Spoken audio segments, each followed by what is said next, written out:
بسم اللہ الرحمن الرحیم۔ السلام علیکم سامعین و ناظرین، میں ہوں عابد کمالوی اور آپ دیکھ رہے ہیں آپ کا ٹی وی۔ آج ہم جس شخصیت کو آپ سے متعارف کیا، بلکہ ان کے بارے میں آپ بہت کچھ جانیں گے جو کہ آپ پہلے نہیں جان پائے، ان کے بارے میں کیا کہوں؟ اگر میں ان کا تعارف شروع کر دوں تو میرا خیال ہے کوئی مجھے کم از کم بھی جو ہے نا 15-20 منٹ تو درکار ہوں گے۔ تو اس لیے میں کہتے ہیں نا وہ اپنی تمہید کو طولانی کرنے کی بجائے بس یہی کہوں گا کہ وہ لمحہ موجود اور لمحہ گزشتہ میں صحافت، خطابت اور ادب کی آبرو اور ایک بہت بڑا نام ان شعبوں میں جناب حافظ شفیق الرحمان آج میرے دائیں پہلو میں موجود ہیں۔ ہم ان کی رہائش گاہ پر حاضر ہوئے کیونکہ آج کل کچھ علیل ہیں تو ویسے بھی کہتے ہیں کہ جو پیاسا ہے وہ کنویں کے پاس آتا ہے، تو ہم ان سے سیراب ہو کے جائیں گے اور اپنے قارئین و ناظرین کو بھی وہ یقیناً سیراب کریں گے۔ وہ شخصیت ہی ایسی ہیں کہ جو بھی ان کی صحبت میں اور ان کے پہلو میں ان کے سامنے بیٹھتا ہے تو اس پر وہ علم و ادب اور نہ جانے محبتوں اور الفتوں کی جو ہے نا وہ پتیاں نشاور کرتے ہیں۔ حافظ صاحب کیسے مزاج ہیں آپ؟ الحمدللہ، اللہ کا شکر ہے، آپ کی دعائیں۔ تو وہ نابا روڈ کے پرائمری اسکول سے اسلامیہ کالج تک کا سفر، پھر اسلامیہ کالج کی سیاست، پھر اس کے بعد صحافت، دوران تعلیم جو ہے وہ ابتدائی دور کی تعلیم سے، پھر مڈل سے، پھر ہائی سے، پھر کالج سے ہی خطابت کا آغاز۔ تو تھوڑا سا وہ منظرنامہ جو ہے وہ ذرا لائیں ہمارے سامنے۔ عابد بھائی، میں نے اپنی جو بنیادی پرائمری تعلیم تھی وہ ساندہ روڈ کے کارپوریشن اسکول سے حاصل کی۔ جی 5 جماعتیں میں نے وہاں پڑھی، جی اور یہ بتاتے ہوئے بھی مجھے انتہائی مسرت ہو رہی ہے کہ پرائمری کے کلاسز میں میرے ہم جماعتوں میں جو ایک صاحب شامل تھے، آج وہ صحافتی دنیا کا ایک بہت بڑا نام ہے۔ اچھا، وہ جناب شہباز انور خان ہیں۔ شہباز انور خان، ہاں، جو قطع لکھتے رہے ہیں ہاں، ایکسپریس میں بھی، شاعر اور ہیں، دوسرے مطلب اور کالم شاعر نگار بھی ہیں، ہیں، ہاں۔ اور بہت اچھے مزاح نگار ہیں۔ اچھا، یہ آپ کے کلاس فیلو ہیں؟ پہلی جماعت سے لے کر 4تھی جماعت تک ہم کلاس فیلو۔ آج کل بھی وہ دکھائی اور سنائی دے رہے ہیں کہیں؟ جی وہ لکھ رہے ہیں کہیں، مجھے اچھا، بھیجتے ہیں کبھی کبھار وہ واٹس ایپ پہ۔ اچھا، وہ مجھے اپنا تھوڑا سا پتہ جو ہے، مطلب ہاں۔ نہیں علم۔ تو اچھا ہے۔ وہ ہمارا اسکول تھا، جی جی کارپوریشن اسکول، جنہیں عرف عام میں داد اسکول کہتے ہیں جی یا ٹاٹ اسکول کہتے ہیں۔ جی ٹاٹ اسکول سے آپ آئے؟ جی بہرحال پھر جتنے ہائی اسکول میں ڈیسک تھے؟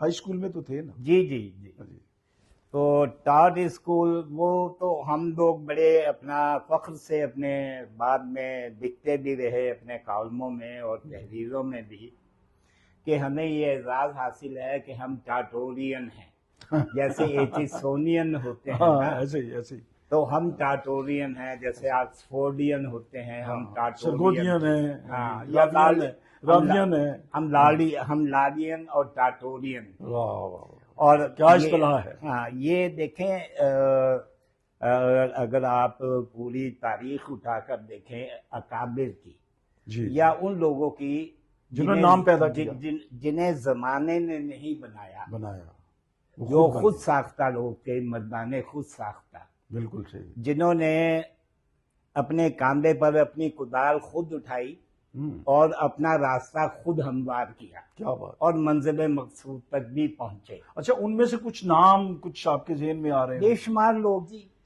پاکستان میں، چند نام تو ہمیں بتا اگر دیں۔ میں تاریخ میں نام لوں گا تو پھر اس طرح سے چودھری محمد علی تھے، ہاں وہ ظہور پاکستان جن کی کتاب تھی اور پاکستان کے وزیر اعظم رہے ہیں۔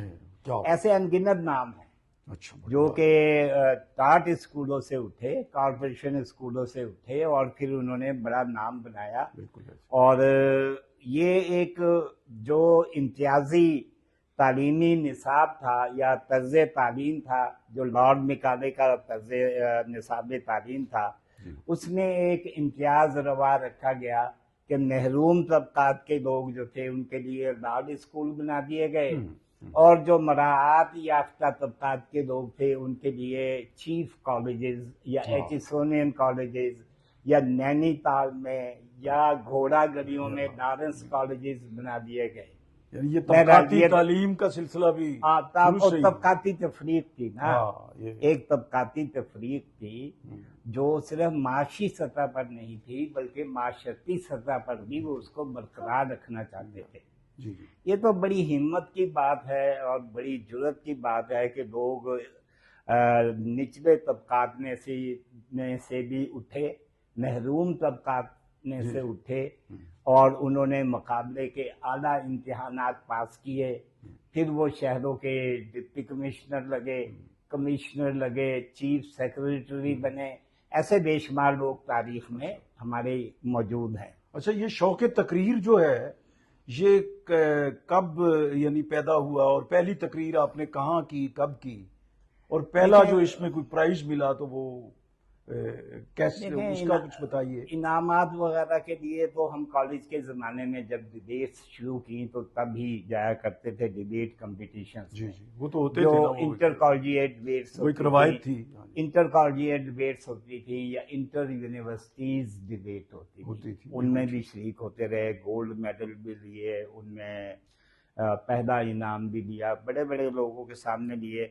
اور تقریر کرنے کا شوق اس لیے پیدا ہوا کہ میرے والد صاحب جو تھے وہ خود ایک بہت بڑے خطیب تھے، ماشاءاللہ.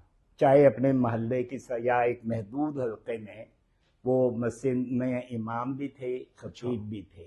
کتابت جو ہے وہ میرے جینز میں تھی، وہ مجھے وراثت میں ملی تھی اپنے والد صاحب کی طرف سے. پھر انہیں بہت زیادہ شوق تھا.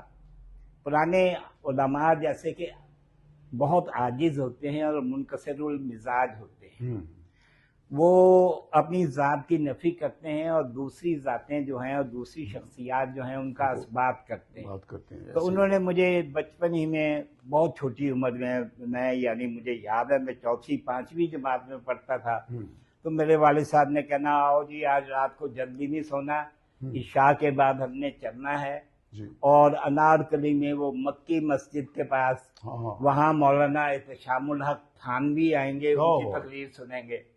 لہذا وہ 4th 5ویں جماعت میں جب آپ نے مولانا احتشام الحق تھانوی کو سنا ہو، اور جب آپ کو 8ویں 9ویں جماعت سے آپ نے حضرت آغا شورش کاشمیری کو سنا ہو جو اپنے زمانے کے بڑے خطیب تھے، اور 9ویں 10ویں جماعت میں جا کے آپ نے علامہ نصیر الاجتہادی کو سنا ہو جو بہت بڑے خطیب تھے، شیعہ ذاکر بھی تھے اور بہت بڑے خطیب. علامہ احسان علیہ ظہیر بھی اس دور میں، علامہ احسان علیہ ظہیر تو میں سمجھتا ہوں کہ وہ تازہ وارد تھے، وہ 71 میں آئے ہیں. میں بات کر رہا ہوں 70 سے پہلے کی. مولانا کوثر نیازی بھی کہیں تھے. مولانا کوثر نیازی میرے محلے دار تھے، میری پیدائش راج گڑھ کی ہے، اور مولانا کوثر نیازی وہاں راج گڑھ ہی میں رہتے تھے. حاجی عبدالرشید کھوکھر اور حاجی عبدالحمید کھوکھر یہ جو تھے وہ ان کے برادر نسبتی تھے، تو راج گڑھ ہی میں انہوں نے ان کو گھر بنا کے دیا ہوا تھا. تو ان کو ہم روز دیکھتے تھے. مولانا عبد القادر روپڑی اپنے سجید عبد القادر روپڑی وغیرہ جو تھے وہ اکابرین میں سے تھے، ان سے ہماری ملاقاتیں. اس وقت وہ اکابر ہو گئے تھے، مطلب بہت بوڑھے اور ضعیف ہو چکے تھے جب ہمارا میٹرک کا زمانہ تھا.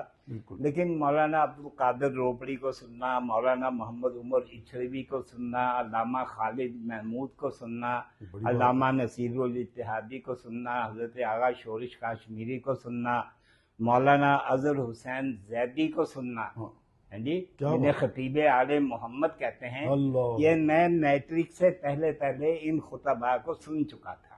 اچھا، ٹھیک ہے. یہ سارے خطباء اپنے اپنے وقت کے ڈیموستھینز تھے، اپنے اپنے وقت کے سسرو تھے، یہ بڑے خطیب تھے. پھر میرے ننیحال کی طرف سے بھی مجھے ملا. میرے نانا جو تھے وہ دارالعلوم دیوبند کے فارغ تھے، وہاں کے سند یافتہ تھے اور مفتی محمود کے بیج میٹ تھے. تو ان کا کیا اسم گرامی تھا؟ میرے نانا کا نام تھا مولانا محمد عمر. واہ جی. ماشاءاللہ ماشاءاللہ بالکل. اور اور وہ چونکہ سید عطا اللہ شاہ بخاری رحمت جو اللہ علیہ. اردو زبان کے اتنے بڑے خطیب تھے کہ حضرت آغا شورش کاشمیری نے لکھا ہے کہ اردو زبان شاید آنے والی 5 صدیوں میں اتنا بڑا خطیب پیدا نہیں کرے گی. کوئی شک نہیں کوئی شک. ٹھیک ہے. تو میرے نانا ان کے مرید تھے. انہوں نے کتاب بھی تو لکھی ہے نا. ہاں سید عطا اللہ شاہ بخاری تھے اسی نام سے سب سے پہلے جو کتاب لکھی اور 50s میں لکھی. بالکل ایسے ارلی 50s میں آغا صاحب کی جو کتاب آئی کسی ایک شخصیت پر جو پہلی ان کی کتاب ہے وہ سید اسی نام سے ہے سید عطا اللہ شاہ بخاری. بالکل ایسے ہی ہے. تو یہ خطیبوں کو خطباء کو ہم سنتے رہے, ان کے بارے میں پڑھتے رہے, اور خطابت کے فن کے حوالے سے پنجاب پبلک لائبریری میں جتنی بھی کتابیں تھیں ان کتابوں کو بھی ہم نے اپنی ایج کے مطابق ایک 9th اور 10th کے بچے. اچھا آپ صاحب آپ کی گفتگو میں اتنی روانی ہے کہ میرے جیسا جو ہے وہ کم علم جو ہے نا وہ تو بہت پیچھے رہ جاتا ہے. تو میں یہ میں گزارش کر رہا تھا کہ ہم جب وہ شعراء کرام کا پڑھتے ہیں نا, وہ کرٹکس لکھتے ہیں ان کے بارے میں کہ ان کی شاعری میں ذوق کا رنگ ہے, میر کا سودا کا یا اپنا میر درد کا رنگ ہے. تو اچھا آپ کی جو خطابت ہے اس میں ایک مطلب ہم کیا کہہ سکتے ہیں کہ کس کا رنگ تھا؟ کچھ رنگ ہوتے ہیں نا جو بندہ جو جس کو فالو کرتا ہے. دیکھیں سب سے زیادہ میں نے خطابت کے حوالے سے جس شخصیت کا تتبع کرنے کی اور جس کی پیروی کرنے کی کوشش کی, نقالی تو نہیں میں کہوں گا کیونکہ ہم پرفارمر نہیں تھے, وی ور اسپیکرز, وی ور اوریٹرز. ٹھیک ہے, ہم بات کرنے والے لوگ تھے. بالکل ٹھیک ہے. تو حضرت آغا شورش کاشمیری سے میں بہت زیادہ متاثر ہوا. ان کا اسلوب خطابت, ان کا انداز خطابت, ان کا طرز تکلم, یہ مجھے ہمیشہ ہانٹ کرتا رہا اور یہی مجھے پسند آیا اور اسی کی میں نے پیروی کی. میں پڑھتا رہا ہوں آپ کے مختلف جلسوں میں اشتہارات آتے تھے نا, تو وہ جو منتظمین تھے وہ آپ کے نام کے ساتھ لکھتے تھے شورش ثانی. جی یہ محبت تھی, وہ مطلب ہے کہ یہ ان لوگوں کی محبت تھی. یہ خطاب مجھے بعد میں یہ جو شعبہ ابلاغ عامہ تھا میس کمیونیکیشن پنجاب یونیورسٹی کا, اس کے ڈائریکٹر تھے قاری مغیث الدین شیخ. سب سے پہلے یہ خطاب انہوں نے مجھے دیا تھا شورش ثانی کا. پھر اس کے بعد یہ خطاب مجھے ہماری ہوٹل میں ایک پروگرام تھا, وہاں خبریں اخبار کے چیف ایڈیٹر ضیاء شاہد صاحب نے یہ خطاب مجھے دیا. وہ خود بھی بہت اچھے خطیب تھے, وہ اچھے. اچھا